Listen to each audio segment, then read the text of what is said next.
আমাদেরকে ইসলামের ফ্যাসাদ থেকে মুক্তি দাও ইয়া রাব্বুল আলামিন। যারা সূর্য দাঁড় করে ফেলবে বলে ইয়া রাব্বুল আলামিন, তাদেরকে হেদায়েত দান করুন ইয়া রাব্বুল আলামিন। চট্টগ্রাম ২ ফটিকছড়ি আসনে বিএনপির প্রার্থী সরওয়ার আলমগীর উপজেলার হেয়াকো বাজারে নির্বাচনী সমাবেশে দলের চেয়ারপারসন বেগম খালেদা জিয়ার শারীরিক অবস্থা নিয়ে গভীর উদ্বেগ প্রকাশ করেছেন।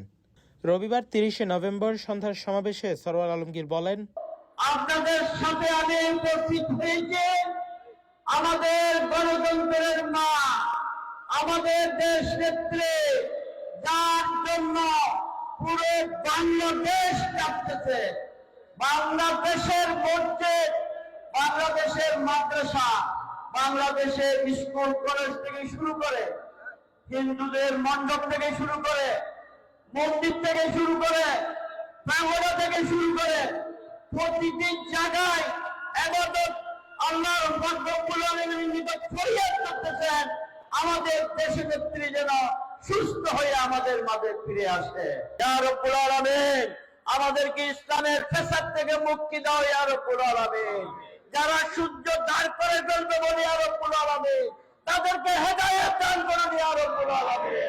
সমাবেশে সভাপতিত্ব করেন বিএনপি নেতা ইউসুফ চৌধুরী, সঞ্চালনায় ছিলেন যুবদলের একরামুল হক।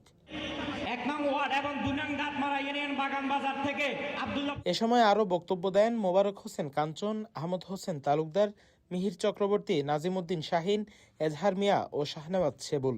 সমাবেশে বিএনপি, যুবদল, ছাত্রদল, কৃষক দল সহ অঙ্গ সংগঠনের নেতাকর্মীরা উপস্থিত ছিলেন।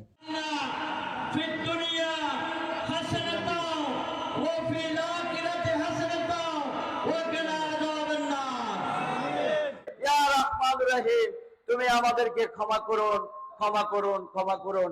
আখেরি কালমায়ে তৈয়ব লা ইলাহা ইল্লাল্লাহু মুহাম্মাদুর রাসূলুল্লাহ। ফটিকছড়ি প্রতিনিধির পাঠানো তথ্যচিত্রে news desk, CTG post, Chittagong.